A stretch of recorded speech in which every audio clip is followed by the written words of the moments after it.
Oh, I saw this. Alrighty, Back to the Future. That is what we're talking about today. That's what we're talking about this month. That doesn't make sense. You see, Back to the Future is a movie, for some of you who don't know, all about going back in time to affect the future. There's a whole bunch of them. It's great movies. In fact, they did a lot of predictions that actually came true for Nike Mags. Yeah, exactly. Yeah. So if you guys get a chance, please go home and watch it. They're great movies. They're a lot of fun, really, really funny. But today we're going to be reading from the book of Philippians, chapter 4, verses 6 through 7. It says this: "Do not be anxious about anything, but in every situation, by prayer and petition, with thanksgiving, present your requests to God, and the peace of God, which transcends all understanding, will guard your hearts and your minds in Christ Jesus." Let's pray. Hey God, I ask that you be with each student. I ask that you be with each adult. Help them to leave everything at the door so they can focus on you and only on you, Lord. Father, lift these kids up so they can draw closer to you and understand that you are in control, that we don't have to fear the future, that we don't have to be afraid of tomorrow, because you've got tomorrow in your hands.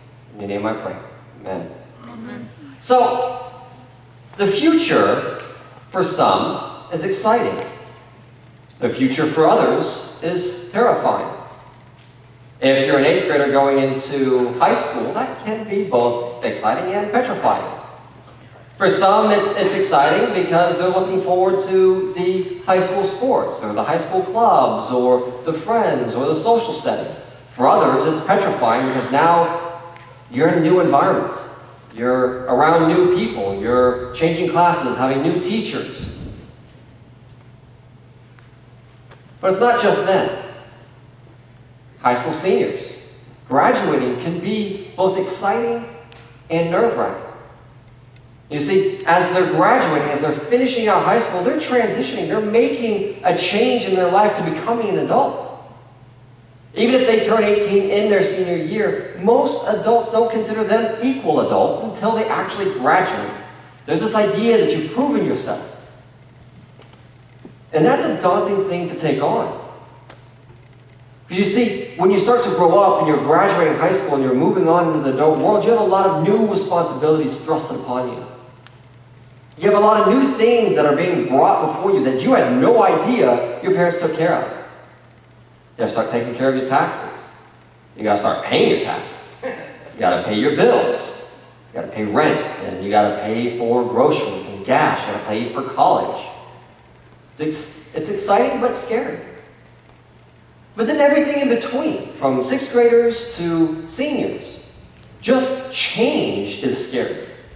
And that's what we're going to talk about over the next couple of weeks, is how do we handle the change? How can we draw closer to God through this change? So what is the future? Well, theorists claim the future is just this big fabric of infinite possibilities. And we have a picture that I found that kind of demonstrates this. Cody, can we go to that picture real quick? There you go. So you see in the very middle, that's a decision. It's the very first one.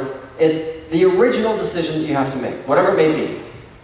So if you're graduating high school and you're going to college, that decision is what college are you going to? Or it might be, if you've already picked your college, what degree you're going to choose. If you've already picked your degree, it might be what career path you're going to go down. But you see, everything spawns off of that singular decision. It is this infinite number of possibilities. That's one of the reasons why the future is scary. Because we don't know which decision is going to have an impact on our lives or our destination. We don't know which one of those bubbles we're going to end up in. And you see, the reason why we're afraid of it is because it is unknown. We can't predict it, we can't control it. We're afraid of it because of societal pressures. You have all these pressures to be this person. From TV to movies to Instagram or Snapchat, from your friends to your grandparents to your parents to me, senior pastor, coaches, bosses, co-workers, colleges, your high school, your junior high. You have all of these pressures trying to guide you in the right direction. And you're pulled in all of these different directions, and you don't know which direction to go into. But we're also afraid of the future because we are afraid that if we make this choice, the result won't be something that we enjoy. So, as we're going into our freshman year of high school and we're going through freshman orientation, we're having to pick classes and we're having to pick, the track that we want to go down that best suits our skill sets. We're afraid that if I pick this class, maybe I won't be able to go to this class, or I'm not going to have any friends in this class, or I'm not going to enjoy it. Maybe it's not as fun as I think, or maybe the professor's really mean, or the teacher's lazy. These are some reasons of why we are afraid of tomorrow. And guys, I want you to know that I am not exempt from this, nor are any of the adults. I went through this. I was afraid of the future. I've told you guys about my college career, and I've told you some things about it. I've told you that I chose to stay home because I was wanting to help my family and help my brother while he was battling cancer. And that's true to a point. But I think a deeper truth is I was scared. I was scared that I was going to flunk out of college. I was going to party too much. And I'm going to be real with you. This is an actual honest thought that I have, all right? This is genuine, honest me. I was genuinely afraid I was going to make a bad choice and get a girl pregnant. And I wasn't going to be ready for that. So I made up the excuse to stay home because of my brother. So you see, I've experienced that. I know what you're going through. I know what it's like to be afraid of tomorrow. I know what it's like to be stuck in this position where you're trying to make a decision that best suits you. But not only is it hard to make that decision for yourself, but it's also hard to make the decision to please everyone that's trying to help you. You might have a coach that you look up to, so you're desperately trying to make sure you're doing everything he or she tells you. And so you're trying to figure out your future to satisfy your own needs, but also to get the recognition and the appraisal from that coach. Or maybe it's a parent, or maybe it's a teacher, or maybe it's a youth pastor, or whoever it may be. But your friends. Right, I'm going to call you out here for a second. I was having a conversation with Miranda about this very thing. It was yesterday, or was it Monday? I can't remember. I think it was Monday. Anyway, so it was Monday. But you see, me and Miranda were talking about the future. And her future is this. The class of 2018 graduate together and all go to the same college together, stay in the same dorms together for all 4 years, then go off, get a job in the same company, live in the same neighborhood, live all next to each other, and they spend the rest of their lives and they live happily ever after. Exactly. And but fairy you telling. see, she has that pressure from her friends to want to continue that friendship. She's afraid of losing those friendships, just as you are. If you're entering into high school, you're afraid that the friends you made in junior high are going to leave you for someone else. So there's a lot of these things that go on through your head that make making a decision about your future difficult. So, how should you handle the future as sixth graders or juniors or freshmen or seventh graders? How do you handle your future? I want to tell you, seek God first. If we go back up to Philippians,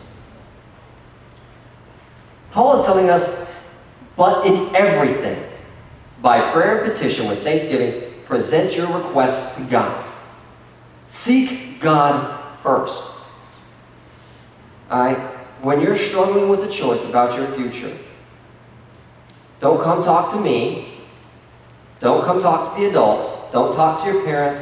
Don't talk to your teachers. Don't talk to your coaches. Talk to God first. After you've prayed about it, then you go to mom and dad and say, hey, I've prayed on this. I've thought about this. I need your help. I'm struggling to hear God's voice. Can you pray with me and help me hear God's voice? Can you guide me down the path that you know is in my best interest? After you pray to God, you go to your youth pastor, me. You go to the adults. You go to your coaches. You go to your teachers. You say, hey, I've really thought about this. I've really prayed on it. I'm struggling still. Can you help me? I don't know what direction to go in. Can you just kind of shed some light on what I should be doing, what you think is in my best interest? But not only should you seek God first, but pray on your decisions. Pray on everything. When you're a senior and you're trying to pick the college you're trying to go to, pray to God and say, God, which one do you want me to go to? Not what I want to go to, because you already know what I want to do, but what do you want me to do? Or if you're entering into high school, God, please show me the direction you want me to go in high school. The direction you want, not what I want. Oh, I know what I want. And I know that way is going to lead to destruction. I know that way is just going to hurt me. So I want what you want for me, Lord. And then ask Him for direction. Simply say, God, I don't know where to go. Show me. God wants you to have that conversation with Him. He wants you to talk to Him about it. And for some of you, this is hard. This is hard because you're not accustomed to praying. You're not accustomed to having a one-on-one conversation with God. And I understand that. I've been there. The adults have been there. My seniors have been there. We know what you're going through. And you see, Jesus knows exactly what you're going through. And we see this best exemplified when He went to the garden after the Last Supper. And in Luke chapter 22, verses 39 through 43, it says this: Jesus went out as usual to the Mount of Olives, and His disciples followed Him. On reaching the place, He said to them, "Pray that you will not fall into temptation." He withdrew about a stone's throw beyond them, knelt down and prayed, "Father, if you are willing, take this cup from me. Yet not my will, but yours be done." And an angel from heaven appeared to him and strengthened him. He prayed. He prayed, and what happened? God gave him the strength to handle the future that was coming. The cross. So if God is going to give Christ the strength to handle that, I promise you He's going to give you the strength to handle your future. He is going to guide you in the direction that He knows is in your best interest. Now let's break this down for a second. You see, Jesus is talking to the disciples when He says, pray that you will not fall into temptation. Because you see, when we make choices about our future, they're always wrong for us. They always put us in bad, compromising positions. But that's why we go to God. That's why we go and ask Him, hey, what should I do? What should I do about next year? What should I do about the summer? What should I do about tomorrow? God, guide me. Lead me. And you see, when Jesus was talking to God, He said, Father. Actually, the truest representation, the truest translation is Abba. Abba is His word for dad. Mine is Pappy. I call my dad Pappy. That's what I call him. I'm not talking about the Heavenly Father. I'm talking about actual dad. But we are supposed to have that intimate relationship with God because He is our Father. You see, in those 9 months, you're growing. God is molding you. He is spending time crafting you. He is building you for a future that He knows is going to benefit you. So He wants you to be personal with Him. Don't sit here and have this big formal prayer and all this fear and uncertainty, but just talk to Him. Dad, I need help. Pappy, I need help. guide me. But you see, Christ continues and he says, not for me. Because trust me, Dad, I don't want to do this. I don't want to be nailed to that cross. I don't want to be beaten up. But do what you wish. Because I know that what you have in store for me is far greater than anything I can do on my own. So go to God in prayer. Go and talk to him. Be personal with him. Spend time with him. So which way should you go? The first thing is the same direction that God's going in. And that's kind of a confusing, vague statement. But God's direction is simply loving people. It's doing the right thing. It's respecting those who came before you. It's sharing in fellowship with one another, praying for each other. That's God's direction. You see, God is outside of everything. He is outside of this infinite universe and this infinite possibility. He can see everything.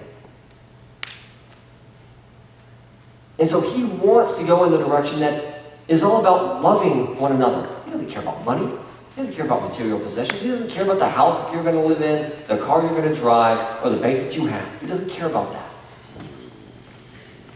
He cares about the type of person you are. He cares about who you treat. Is it only your friends, or is it those who persecute you? And you see, following the path that God has for you is kind of an either-or type situation. You either wander the wilderness or go down the straight line. Because you see, sometimes God will intentionally send you in a goose chase. He will send you down a bunch of different paths in order for you to grow. So when you're confused and you're unsure of the future, that is the future God has for you. Because he knows that all of these possibilities are open to you, and he doesn't want you stuck on one specific thing. But at the same time, for some people, he has a direct path. He knows exactly where he wants them to go. He knows exactly the direction he wants them to be in. And he sends them in that direction. But here's what's really funny about God. People who typically tend to be really structured and really organized are the ones that God sends to the wilderness. And those who typically do a lot of things, those are the people he typically sends down one single path. Because he's doing it in your best interest. If you're structured, if everything about you is structured all the time, you have a routine and you stick to it, that's me, he will send you to all of these different environments so that you can grow. He's going to help you meet a lot of new people. So you might take one class as a freshman in high school and take another one your spring semester so that you can meet new people and grow new skills.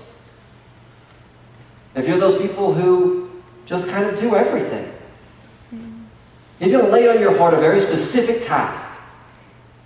A task that is meant for you and only you. And he is going to open every single door so that you can go to that singular task.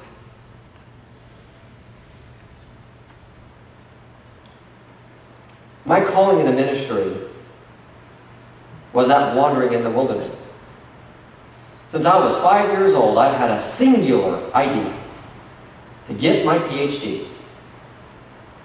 And everything I have done is to set myself up for that. And I'm still in that process of doing it. I actually spoke to the University of Houston yesterday to start the process of getting my GRE and getting my transcripts transferred over and starting just the whole process. But I'm not going to start that till the fall of 2018. But since I was 5 years old, I've wanted that. But you know what God did? He made me experience a bunch of things before I get to that final destination.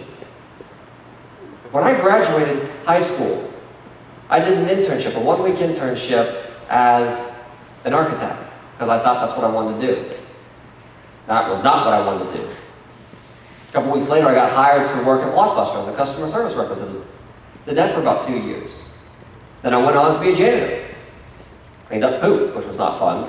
But I did that for about a year. Then I transitioned over to being a dishwasher. Then I moved on to being a waiter, then a bartender. And then I moved on to reffing both club and high school soccer. Then I moved on to coaching soccer. And then I moved on to running a soccer club. And then I moved into ministry. So you see, I had this singular idea. I had this one path I wanted to go on. But He has set me on all of these different paths in order to help me grow. In order to help me become the Christian He wants me to be, so that I can be the youth pastor you deserve. You're the same way. So don't be afraid of your future. Don't be afraid of tomorrow. Don't be afraid of having to go in one path. Don't be afraid of having to wander the wilderness for a little while. Enjoy it. Have fun. Meet people. Learn new skills. Because it's going to make you a better person. Will you pray with me? God, I want to lift up these kids to you right now. Father, as we're finishing out this semester, a lot of change is happening for many of them. I ask that you reveal to them your will for their lives. You reveal to them the path that you desire for them. Not what they want, Lord, but what you want. Protect them, Father.